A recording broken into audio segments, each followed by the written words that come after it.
So week 3 of the Three Rivers Pantry Challenge, and I'm finding it a little difficult not to cook out of my pantry because that's what I do pretty much all the time.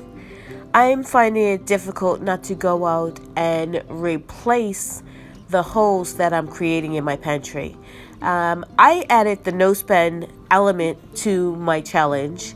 I didn't have to, but I wanted to. And this is what I woke up to this morning. So it's not like I would have went out in this weather anyway. So today is a little bit easier.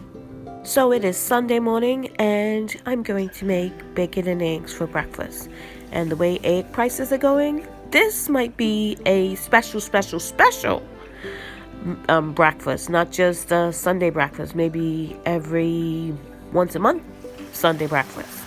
But anyway, I'm gonna start with just beating up my eggs, and I use a bigger soup spoon to do that.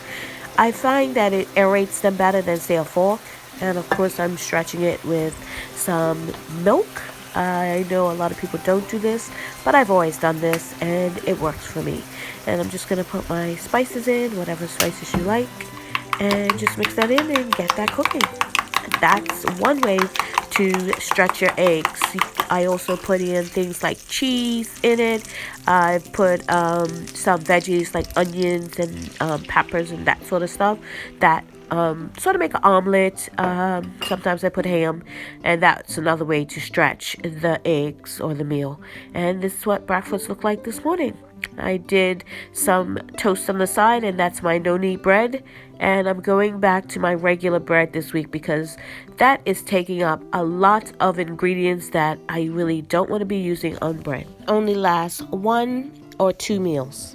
So for tonight's dinner, I went down into the cold room, and this is what I pulled out. And I try to use up things from my fridge. I have some chicken broth here. I have my ever-present vegetable water. Here is another can of broth that I did. Can you see that? That is 2019. And I mix my broths, turkey, chicken. Most times I get the same one, but I'm using up what's in my fridge. I have some potatoes, I have some beef, and these are some carrots canned in, I don't know if you can see, it is onion soup mix, and that's DIY onion soup mix. And these are from the garden 2 years ago. That's why the different colors. I did mix carrots that year. Then I have a can of mushrooms. I'm going to use the water on that. Mushroom pieces and stems. And then I have a can of diced tomatoes that I had in the fridge. And then another little bit of tomato juice also left in my fridge. Trying to clean out that fridge and use up what I have open in there. So I am going to be doing, if you haven't told already, beef stew. And I have some peaches, and I'm going to try and make a little dessert. It is Sunday, so just make something a little bit special and not just cookies or something like that for dessert. So we'll see how this goes. So I have everything to make sort of like a play on peach cobbler. So let's get started with dinner first. I'm going to make some roux in the bottom of my pot, which is just equal parts butter and flour. So once I get my roux browned up, I'm going to start layering in my liquids. Whatever liquids I want to add, I'm going to add those first.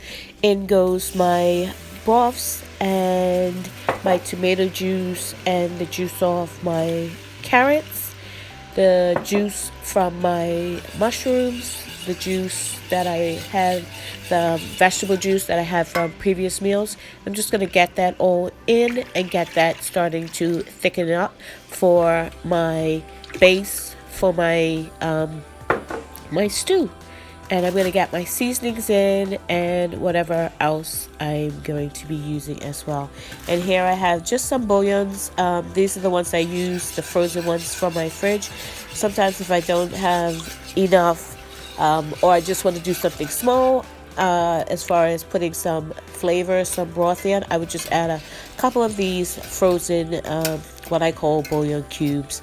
And basically it's just broth that I have frozen, that there wasn't enough to make a full jar of it, and I just put it in here and use it that way. So this is what is my broth is looking like so far. Just continuing to add in my water from whatever jars and stuff I have pulled out to use for that day. So once I do that, I will let it sit and simmer while I go over and make my dessert. I did add a splash of red wine to this, as well as my seasonings. So for dessert, I want to make some whipped topping. So I have some heavy whipping cream here. And why am I trying to whip this by hand? About 3 minutes in, I knew it was going to take a lot more energy than I had this night. So I pulled out my stand mixer, and literally within not even 30 seconds, it was done. I turned my back to go and check on the stew, and this happened. Literally, it was 2 seconds, 2 steps away, and it was done. So yeah, I'm so glad I pulled that out. So this is what the stew is looking like now, and I'm just adding in some more seasonings, and I've got my rice on the back stove, the back burner, cooking up, and I'm just layering in a few more seasonings. I did taste it, and it needed a little bit more, so this is what I'm doing now. And this will taste like it's been simmering all day with those layered flavors in of the different broths, the bouillon cubes, and the wine. It tastes like, and it literally is so good that it seems like I simmered it all day. And if this took me 30 minutes to do everything, that's all it was. So adding in the rest of my mushrooms, my carrots, everything's gonna get put in and continue to simmer.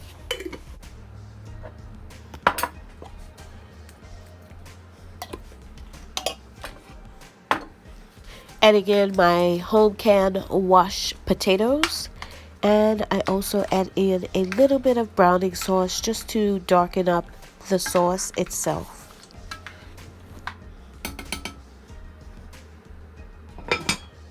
So now on to my dessert. I've whipped up my whipped topping, and I'm just going to layer in everything. I've crushed up my cookies, and I have my peaches, and I have my vanilla pudding, and I'm just going to layer them into these jars. And these are just jars I kept from yogurts we have eaten over the past few years, and they make a nice single serving of dessert. You don't feel too guilty about eating one of these. So I'm just going to layer in the vanilla pudding, the peaches, the whipped topping, and the cookie crumbles, and that's it. It's going to be a nice sweet treat after dinner. I didn't have a lot of peaches left. This was a can I had opened, and this is what was left of it. So yeah, just layer everything in and call it a day.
And here they are all finished, my play on peach cobbler. And then I'll set them in the fridge to chill while I finish the rest of the dinner, and this will be a nice sweet treat after dinner tonight. So here is the beef stew. It has reduced down, and I'm just going to add in the meat to get that warmed through. My rice is ready, and I add the meat last just to warm it through. It's already cooked. It doesn't really need any more. You don't want to toughen it up. So I add it last. So tonight I am going to be serving it over rice. I've served it over mashed potatoes. You can serve it over pasta. I've actually served it over like a squash mash. One time, I actually picked up a jar of potatoes and squash and didn't realize it and served it over that, and it was really good. So it's a very versatile dish. So usually one day a week, I would do all my baking. I would do whatever sweet treat for the week. And this week it was chocolate chip cookies. I do have a video up for these, so I'll try to remember to put a link in the description box below. And I would make a loaf or two of bread. Now with the no-knead bread, I was making 2 a week because that's how much we were going through. So I've decided to go back to my regular loaf, I call it, but change up the recipe, and this is what happened. So I used all sourdough for the leavening in this, but yeah, it didn't work out as planned. I don't know what happened. I've been using sourdough as a leavening for the last 5 years, and this is what it looked like. And I have no idea what happened to that. So I will put that in the freezer and use it for something else, maybe bread pudding in a week or so when I recover. But I'm going back to my old loaf, and this is what it looks like. It is a hybrid between sourdough for flavoring and commercial yeast. It is I was looking for a quicker fermentation, like instead of 24 hours like my regular sourdough loaf goes for, I wanted to 2-3 hours at most and be able to bake the bread. And that's why I was looking for a new recipe. So this is what the loaf looks like once it's cooled and cut. It uses about 1/4 cup more than the no-knead ones. So about the same ingredients overall. And this will last us about 6 days as opposed to just 2 meals. So definitely going back to this one for our regular bread for the week. So one good thing did come out of that whole bread fiasco. I was able to get enough dough not only to make that loaf of, we'll call it bread, but I don't think it was. But anyway, some cinnamon coffee rolls, basically the cinnamon rolls with raisins in them. And they used the brown butter that I had from the pumpkin cookies the first week. So I'm using up what's in my fridge and getting it done. So we got an extra sweet treat for the week. So tonight I am doing a play on green enchiladas. I have some tortilla wraps here that I got in my Azure standard order. They are defrosting because I keep them in the freezer until I use them. I have a bag of yellow rice here. If I was going to do this as a main side instead of just the filling. But since I'm not, I'm just going to cook this package. I'm not going to stretch it any. I have some green enchilada sauce here. And because I don't have any fresh tomatoes, I'm going to use some of my diced tomatoes in it. I have some pinto beans and some hamburger. And I'm going to add some taco seasonings. Put some cheese on the top. Put it in the oven for about 10-20 minutes, depending on how long it takes my cheese to melt. This is quick and easy, and pretty much anybody can do this. What I'm going to do is get my water boiling for the rice, and then in the saucepan I'm going to get my meat mixture warmed through and get my other ingredients ready to go into the wraps. So my water is boiling for my rice. I'm going to pour it in and cook it according to the directions on the package. Just going to stir it a little bit to get all those spices and stuff mixed in. And I'm going to bring it back to a boil for a minute and then cover it, reduce the heat for 20 to 25 minutes. And while that's going, I'm going to get in this pan my meat mixture all cooked up. So my meat is in my pan. I am going with half of the jar. I'm leaving the other half and I'll use that for something else because I'm only doing 4 meat and I'm going to do 4 just cheese.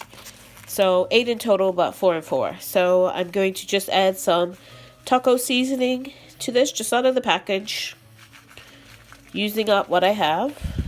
About half that amount because I'm not using the full jar. If I was, then I would just go ahead and use up the whole pack on the, because it's about a pound of meat in that jar. And I did put in the fat because it tastes good.